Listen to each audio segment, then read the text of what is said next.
And we're talking about how America can overcome the political polarization that seems to be stymieing everything we're trying to do here cooperatively as a nation and get to a better place. So, welcome, Steve. Thank you, Glenn. I can say that the focus of the book Developmental Politics and our larger think tank, the Institute for Cultural Revolution, is on the cultural dimensions of America's maladies, right? Not only is there a significant cultural dimension to hyperpolarization, there's also a cultural dimension to wokeism, or the movement, the ideological movement, sometimes called anti-racism. And so recognizing the deeper cultural dimensions is part of the value we're trying to bring. What do you mean, cultural dimensions of America's conflict? Sure.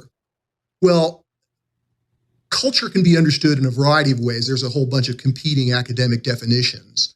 But we basically understand culture as the shared agreements, the shared meanings, the shared values that comprise our connection, our we space, as it's sometimes called. And as we look at culture, the best way to understand the bedrock values level of its development is to see how these values that constitute culture cohere into kind of sets of values, or systems of values. And the most concrete example of this is during the Enlightenment, 300 years ago, we see the emergence of a new kind of culture, right? Which sort of is best known as modernity, right? The classical liberal values that liberate the cultures that adopt this modernist frame from the restraints of the religious civilizations that dominated human history for thousands of years before the emergence of modernity. So when we think about what is modernity, right? It's lots of things. It's science, it's classical liberal values, it's economic development, it's all these things. But what makes it cohere as a culture that can deliver, prosperity and liberty is that it's best understood as a worldview, as a system of values, and it contrasts with the previous religious worldview. There's a kind of a dialectical separation, a pushing off, wherein sometimes modernity is able to break with religious tradition in a way that creates a truce where they can work together, like as you see to a degree in the American Revolution. And then sometimes there's a violent break and a kind of a complete suppression, or at least an attempted suppression of the previous traditional religious worldview, as we see in the French Revolution.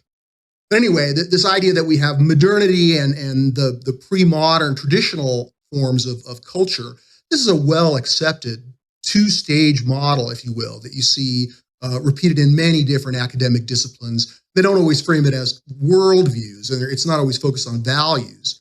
But the idea of the traditional religious civilizations that dominated humanity for thousands of years and that still constitute the kind of cultural center of gravity for the majority of humanity, and the emergence of modernity, where in parts of the developed world where it's taken hold, has created, I think, it's an improvement of the human condition in multiple dimensions. It needs to be honored. And so we sort of start there, right, with these two major stages of culture. And then we begin to recognize that, at least for the past 50 years, a third major worldview has emerged. Now, perhaps not as historically significant as modernity and traditionalism, but this third major worldview, which we term the progressive postmodern worldview, the reason that we can compare and contrast it to traditionalism and modernity is that it's in a kind of a dialectical separation. It rejects modernity. It kind of gains traction in history by pushing off against what we might call the negative externalities of modernity, right? Environmental destruction, or like the war in Vietnam, or gross inequality, or de jure segregation like existed in the United States in the 60s. These were all significant problems that the sort of the American establishment, the truce of traditionalism and modernity in America hadn't solved. So this progressive postmodern worldview emerges in the 60s. I mean, we can see traces of it for decades before, but it really emerges, it becomes democratized as a sort of a youth movement in the 60s. And it's now matured over the decades, so that even though there's many ideologies within it, we can't reduce it to a single ideology.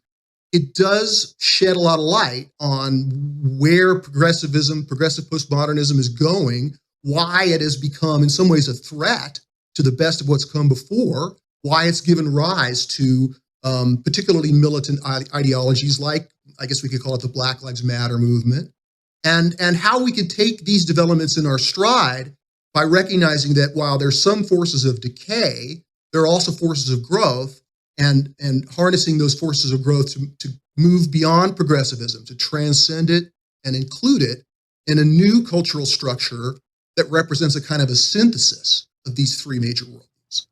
So that's a mouthful, but